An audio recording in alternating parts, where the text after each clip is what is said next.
In 2009, MS took hold of me, although I didn't know yet what was happening. All I knew for sure was I must be dying. That's how bad I felt, not only physically, but spiritually as well. I had a constant queasy sense of doom. Later, I learned this is a common symptom of the first manifestation of MS. I made an appointment not with a medical doctor, but with a Jungian analyst, thinking he would be more attuned to other realms than your regular down-to-earth therapist. During the fourth session, I told him I felt impending death. I told him I needed to move from Houston before I died. I wanted to go somewhere where I would see one season after another season after another.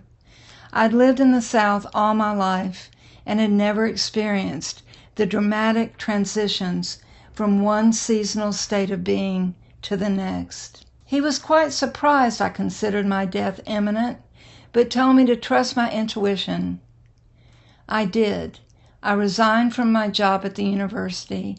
Right before I made the move, I had my 5th lumbar puncture. Then I was diagnosed definitively. I have MS. I had difficulty acknowledging, much less accepting the way my life had been derailed. I woke each morning and was surprised I still had MS. I finally realized that unconsciously I thought MS was like any other illness I'd ever had. A cold or flu. Eventually I got well.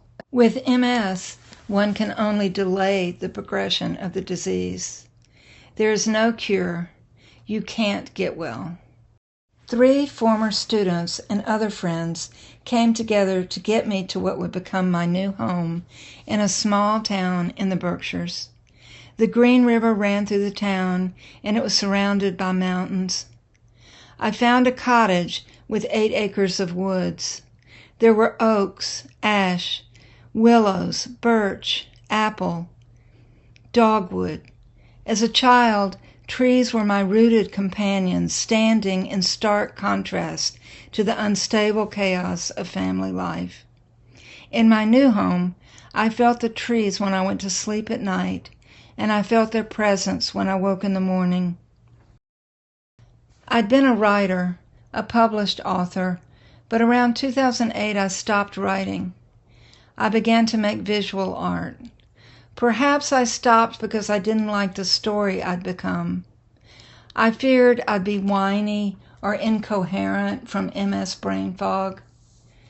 Now I want to write about how I came to want to write again, how I came to want to make visual art, how I came to love my life again.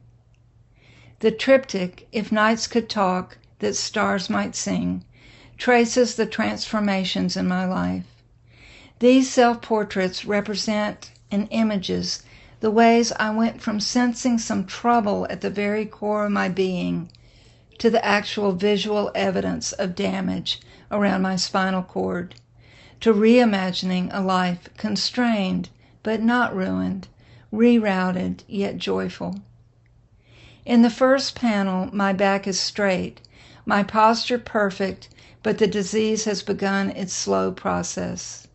The myelin, which is a protective sheath around the nerves, is targeted, then attacked by T cells, which mistake good tissue for bad. The second piece represents MRI scans, where the smoky panes of the pictures reveal what I came to think of as the galaxy of my spine, where stars appear instead of lesions. But in fact, the stars are the white scar tissue, signs of past MS activity. The lesions slow down or completely cut off signals from the brain to the muscles to the nerves. In the third piece in the series, I stand with my back to the viewer. Fronds of palms and ferns have replaced the damaged spine. For 15 years, my life has been an immersion in the green world around me. All the flowers in the piece are either my paintings of flowers or my photographs of the flowers in my backyard.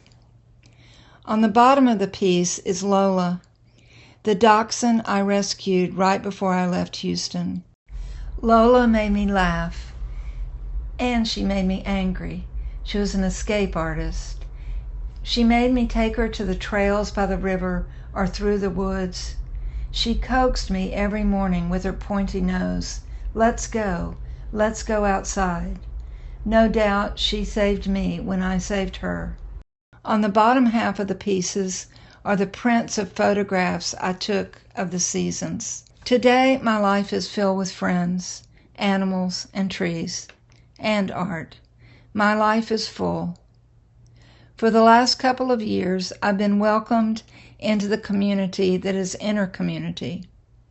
My artwork has been appreciated, as well as my words about where creativity emerges, insists, reveals, and speaks to me and others. Honestly, my recent work has been to a certain extent inspired by InterCommunity.